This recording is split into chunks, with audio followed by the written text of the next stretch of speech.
Hello, everybody. Welcome to Running Code, humor in South Texas law enforcement. I'm your host, T-Bone. With me, as always, my partner, J-Man. J-Man, how you doing today? Doing real good. All right, how you feeling? Feel great. All right. I guess someone got some sleep last night. Must be nice. Yeah, so what is sleep really? Yeah, as cops are kind of used to not getting any. So today, I've had some questions from other listeners who've asked me to explain some of the terms we use in law enforcement, and so like mansplaining, this is going to be copsplaining, where we're going to discuss and break down terms we use here so you understand what we're talking about when you hear it in later episodes or you go back and listen to earlier episodes. I'll start off with an easy one. PC, standing for Probable cause. probable cause. So probable cause is a set of facts or clues that would lead a reasonable person to believe a crime has, is, or will be committed. So what do I mean by that? If I'm driving behind a set of closed businesses at night and there's someone walking behind them with a backpack with a crowbar and a sledgehammer, I have probable cause to believe a crime has, is, or will be committed, aka burglary, Right. because it's closed businesses.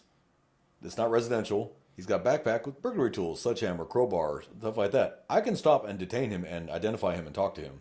Right. Absolutely, 100% because of the circumstances. Switch that to broad daylight near a construction site and a guy walking down with a crowbar and a sledgehammer. No, I can't Right. because it doesn't meet the same facts. It's daytime. It's near a construction site. Those are tools reasonably believed to be at a construction site. So that's what I mean by probable cause. Another great example. Probable cause just means that we have to have probable cause to arrest. We have to have probable cause to issue a warrant. We have to have probable cause to search a car. We have to have probable cause to do these things. We have to be able to articulate, and what I mean by articulate, for those that understand that word, is we have to be able to write down specifically what we knew, saw, heard, smelled to do a specific thing, whether it's an arrest, a warrant, Right. so on and so forth. So if I walk up on your vehicle, and marijuana is illegal in the state of Texas, and I walk up on the vehicle and it smells like marijuana, knowing marijuana is illegal to possess in any way, shape, or form in the state gives me probable cause to search the car. So that is what probable cause is. Search warrant for a house, search warrant for blood, what we call a blood warrant. If I arrest you for a DWI and you're refusing to give me a breath sample, but based on the PC for the arrest of DWI, I can apply for a search warrant to get your blood based on the facts. The driving, the admittance to alcohol, the smell of alcohol, your performance on the field sobriety test, all those factors allow me to apply for a warrant to pull your blood. Now, I'm not going to pull your blood. I'm not a nurse or a phlebotomist. It's going to be a nurse at the jail that's going to do it. But that's the probable cause that allowed me to do that. Right. So that's probable cause. So I hope that cleared some of it up because we heard before, what is PC? What does PC mean? That's what it means. And I'll tell you right now, on traffic stops, I've heard people who, you don't have PC to search me. If I'm telling you I'm going to search you, I have PC. I don't have to tell you I have PC. I can just do it. Now, generally, I will tell you, hey, I got probable cause based on XYZ. But I don't have to tell you. That's a courtesy. I can say, get out, I'm searching you. You can cry about it later to your lawyer, and when you and your lawyer watch the footage together, and he explains it to you in third grade English, you'll feel stupid. But I'd like to knock down I like to avoid some of the fights and just say, look, man, I have probable cause based on this. I just saw the meth pipe in the center console. That gives me probable cause to believe there's meth in the car based on the presence of a pipe used to smoke meth. Yes. So that is probable cause. Yes. So I hope that kind of cleared it up. We arrest based on probable cause, but we do not convict based on probable cause. Nope. We convict on proof beyond a reasonable doubt.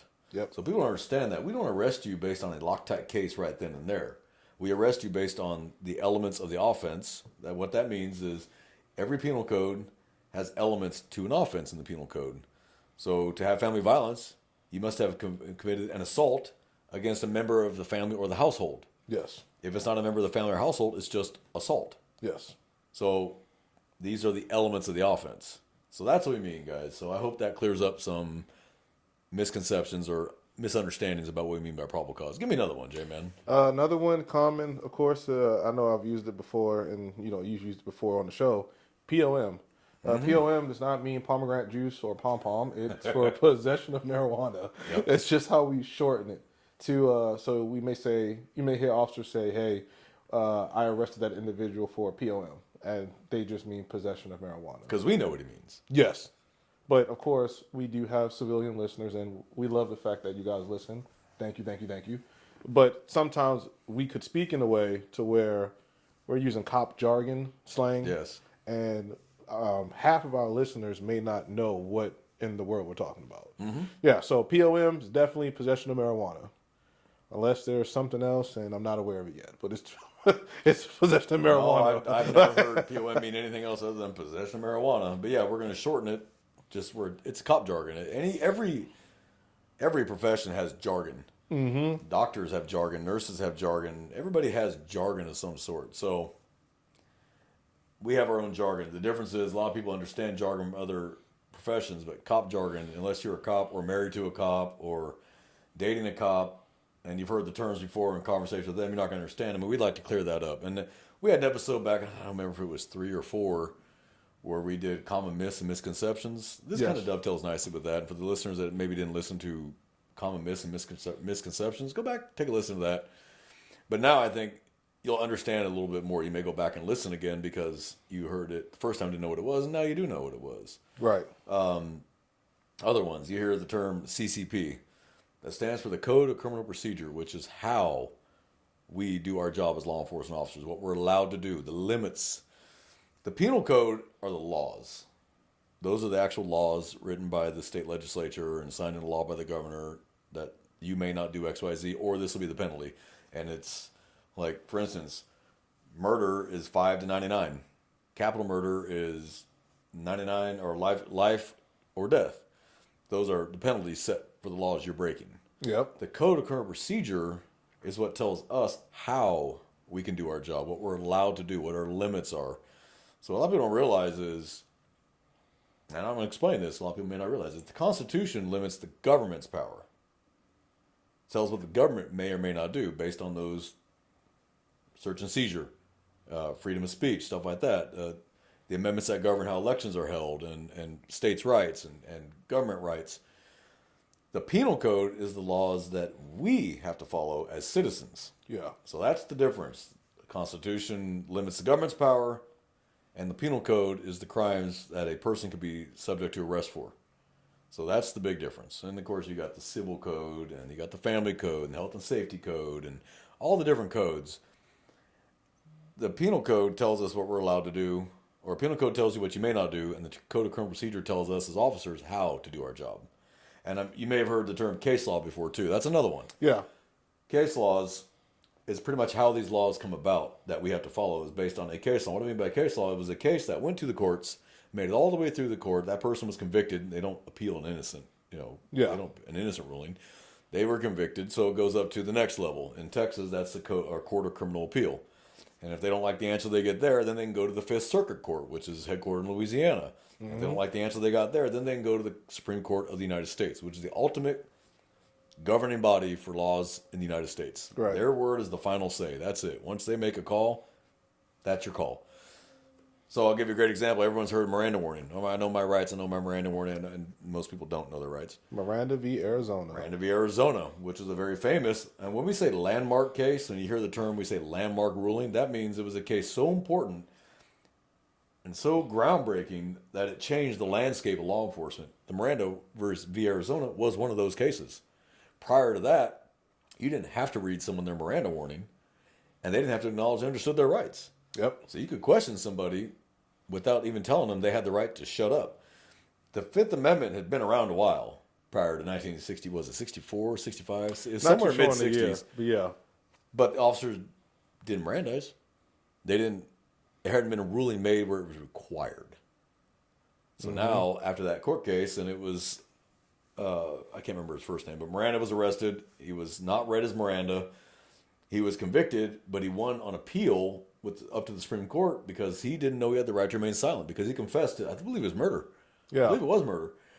He confessed, but he'd never been read as Miranda, and they had to vacate the entire case. Now, can they retry? Yes, you can retry. Based on the evidence that is not poisonous tree, and we'll talk about poisonous tree here in a minute. For those that don't understand poisonous tree, fruit of the poisonous tree. So now we Mirandize when you're in custodial or in custody, and we are going to question you. If it's understood you are not free to leave, and we're going to ask questions that are going to be problematic because of a crime you've committed or we're accusing you of committed, you have the right to remain silent, right to have an attorney, so on and so forth. So that's what we say when we say case law. Right. Miranda. Pennsylvania versus Mims. You'll hear it say, or Mim v. Pennsylvania. That's the court case. The landmark case allows us to tell you to exit the car. That's it. You don't get a choice. We tell you get out, get out. That's a landmark ruling. So these are all landmark rulings. So if we hear it say stuff like case law, that's what we mean. It was a case that changed the scope of law enforcement and limited our authority, and it should, and it limits our authority. That's usually what they do, is limit our authority. And we should have limited authority, because can you imagine living in a country where you could do whatever you want as a cop? That's not law enforcement anymore. That's a dictatorship. Yeah. So I just said it. What was it? Poisonous Tree. Poisonous Tree, yeah. So I'm sure people here have watched Boston Legal, SVU, Law and Order, all those shows, and they've heard the term poisonous tree. What this means is any evidence gathered that was illegally obtained, you cannot use against that person in trial. It's poisonous. So if I conduct an illegal search of your car because I do not have a warrant, your consent, or probable cause, and I find a dead body in the trunk that you killed, the search is inadmissible because I didn't do it legally. Yes. So that's poisonous tree. So everything found in that car, not admissible. Doesn't mean the case is dead, but we're going to have to get other evidence to figure it out. And we can't use the fact that we found the body and the gun on you and the body in the trunk. We can't use it. So that's poisonous tree, and that's a right that protects people from illegal search and seizure. Do I think sometimes that goes a little far? Maybe. If you're a family of a victim, you'd probably be pretty ticked. But those laws are there to protect all of us. That's what they're there for. They protect everybody equally, regardless of race, color, creed, religion. It doesn't matter. They will protect you.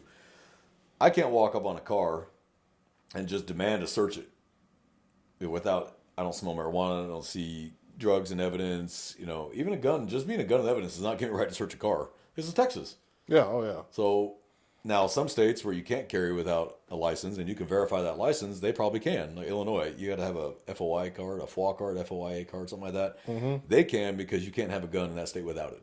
So they can ask you to get out. Now, it doesn't mean they can search the car, but they can seize the gun, run the gun, and run you to see if you have a FOA card. And if you don't, now you're going to be in some trouble in Illinois. Right. Texas, you don't require a license to have it in the car. So just the presence of a handgun does not automatically give me the right to search your car. So an example, if I pull you over and I've observed no criminal activity inside the car, I've seen no paraphernalia, nothing illegal, I can't just demand to search your car. If I tell you you have no choice, I'm telling you to get out and search it. If I do find anything, it's not admissible. Yep. And I have violated your rights. Yeah. Illegal search and seizure. It wasn't reasonable. It wasn't based on probable cause or affidavit. I just demanded to search it and said, I'm going to search it. That's a no-no. So I can ask you for consent. You can give me consent to do anything you want. If I can ask you, sir, can I search your car? You can either tell me yes or no. If you tell me no, that's it. That's the answer. Yep. I can't keep pushing. Well, why? What are you trying to hide? When officers do that, it drives me nuts, because I'm like, you're pushing. He already gave you your answer. Yes. Don't keep pushing. Yeah. Because that's going to come back to haunt you at some point, because you pushed. And now you felt like, oh, shit, maybe I don't have a choice. Citizens, you have a choice. You're free to not to talk to us. You're free not to let us search your stuff. Doesn't mean it's not going to happen. If we get a warrant or we get probable cause, it's going to happen. But absent those items, you have the right to say no, and you can tell us to kiss your ass, and there's nothing we can do about it. And we can't get mad and start getting an attitude because you said no. You have the right to say no. Yeah. A lot of people don't realize they have the right to say no. You don't have to speak to us. You don't. If you're detained or in custody by law, you have to give your name, your address, your date of birth, and your social. You have to give those items because they're identifiers. But if we want to ask you about why we stopped you or where you're coming from, what you're doing, you can tell us to kiss your ass and close your mouth, and anything in the world we can do about it. Because you have the right not to incriminate yourself. These are all simple concepts, but a lot of people don't understand their rights. Yes. And they think they understand their rights. I pull over a car. Hey, sir, go and step out. I don't have to. You need to tell me why. No, I don't have to tell you why. I don't have to explain it. I don't got to go through the court ruling, Mims versus Pennsylvania. If I tell you to get out as a peace officer, you need to get out. It's not a choice anymore. You're being ordered. I may say it politely, but make no mistake about it. It's an order. Yes. So people think and have this need for us to explain everything we're doing prior to doing it. We don't have to do that. And if it's an exigent circumstance where I need you out of that car fast, I'm not going to stand there at the window for 10 minutes and explain why I have the right to ask you to get out of the car. Because there's a time crunch. Something's going on. I need you out of that car immediately. Yes. So that's that's that. So give me another one, J-Man. There's a nice little buzzword. I've seen it on some of these, something like the First Amendment auditor videos is a RAS, reasonable, articulable suspicion. I'm gonna let you take that one. So reasonable suspicion is pretty much defined as an articulable set of facts that allows us to contact an individual to inquire about their behavior that we believe is suspicious. Like a lot of times, get suspicious person calls, and a lot of time, and this is an example. A lot of times, pretty much the details of the suspicious person is that there's someone given the clothing description of who they may be, who this individual may be, and they're just walking around the neighborhood. Mm-hmm. I hate to tell you this, callers, these callers who are not listeners, but you may think about calling on that individual in your neighborhood. If they are just walking down the street and you do not recognize the person, that is not reasonable suspicion for us as law enforcement to go contact them. I'm going to tell you what I'm going to do.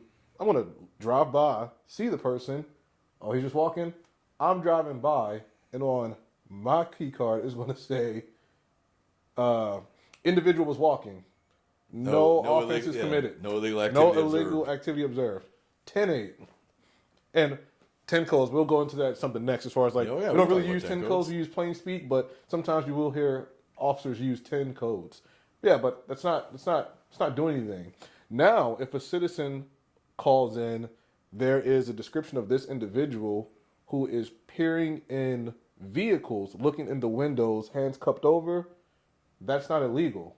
But that is reasonable, articulable suspicion based on a credible person telling me that someone could be engaged in criminal behavior. So that gives me the authority to stop and investigate. Mm-hmm. Because it's unusual behavior. It's unusual Why behavior. is he looking into cars that don't belong to him? Right. So could be possibly a car burglary, car theft. Right. Now we can, but this doesn't mean we can turn that person's life upside down, search their pockets. Yes. We can't. Yes. And I'd like to mention first, you mentioned credible person.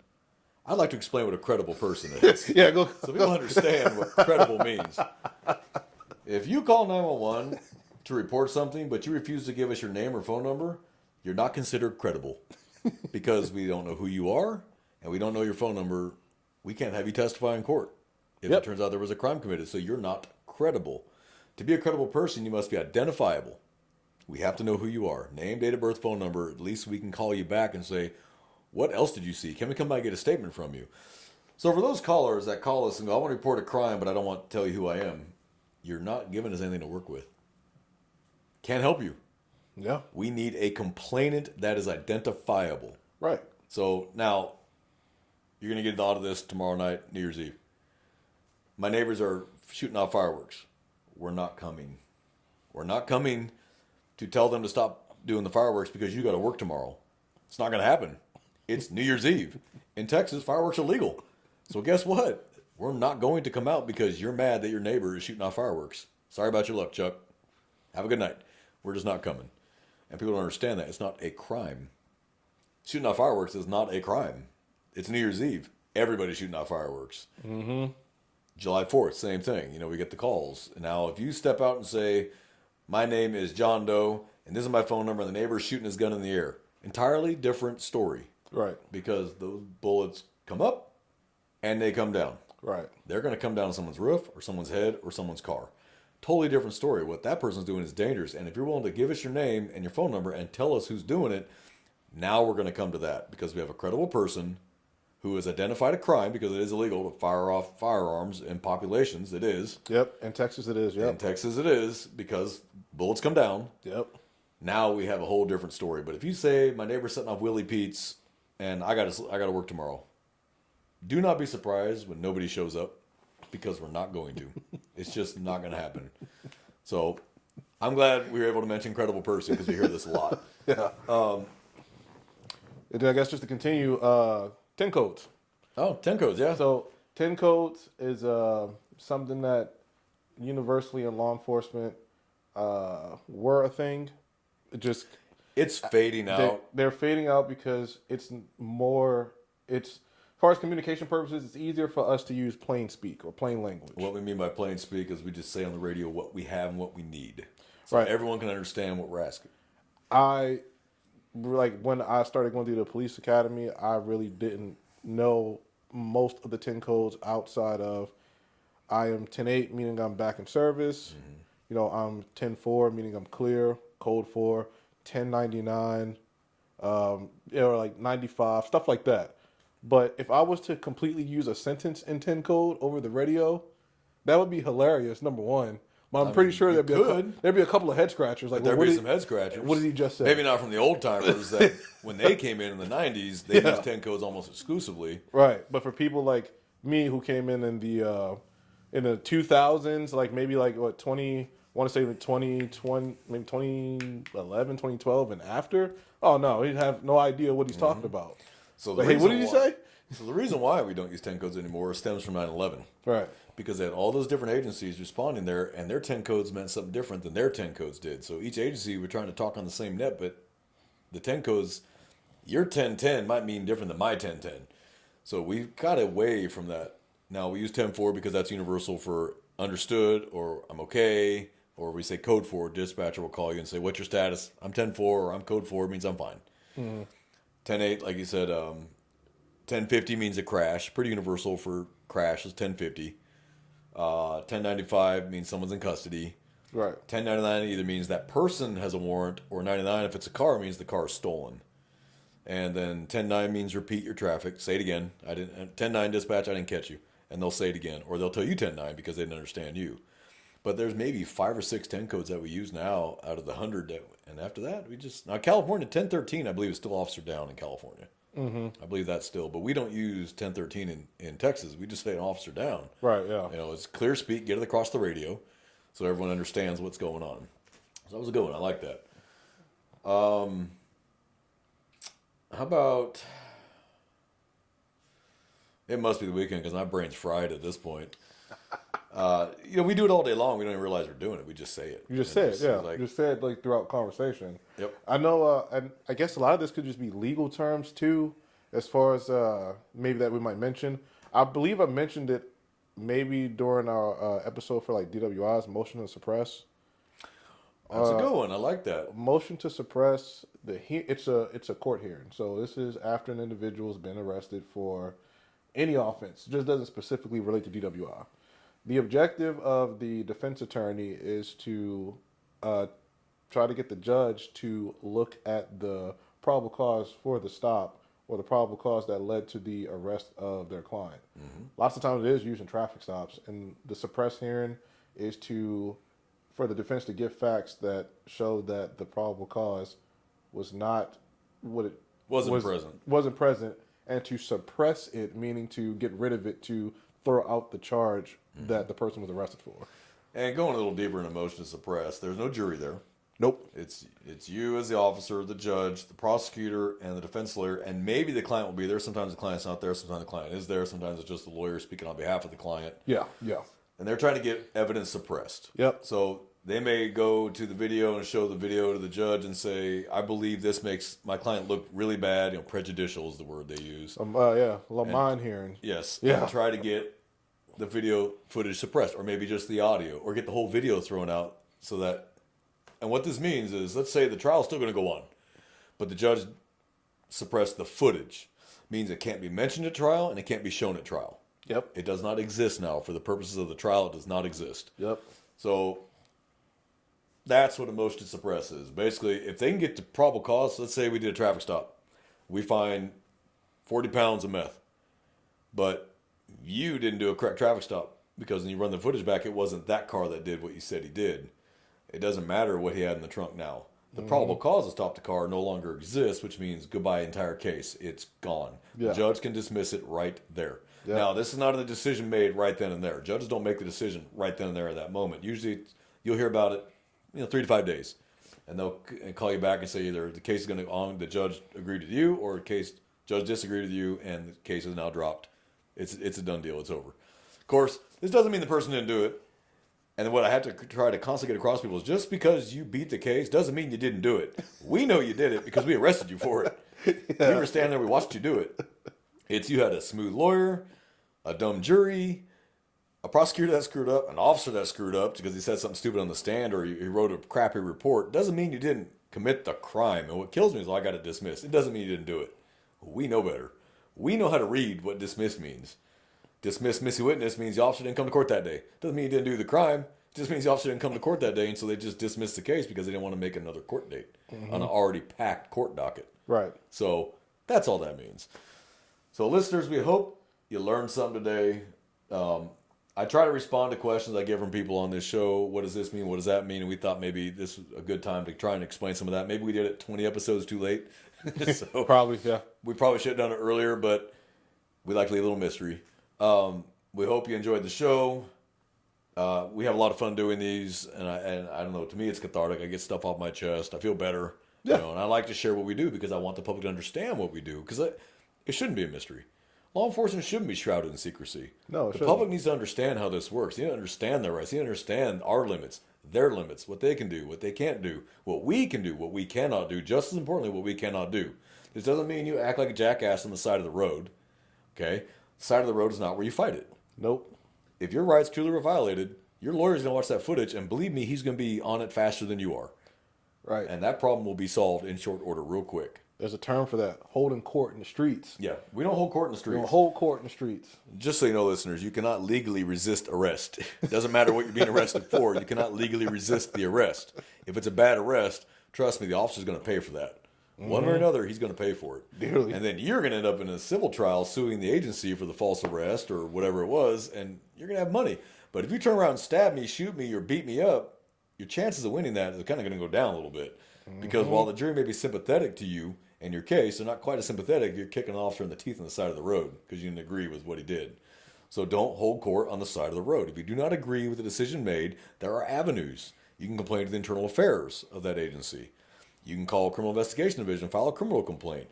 There's a million things you can do. Fighting us on the side of the road ain't one of them. Nope. So, listeners, I want you to have a great week. Brothers and sisters, please be safe out there. Watch your backs. As we film this, tomorrow is New Year's Eve. It's a very dangerous night for law enforcement. It's a very dangerous night for citizens. If you don't have to be on the road, please don't be on the road.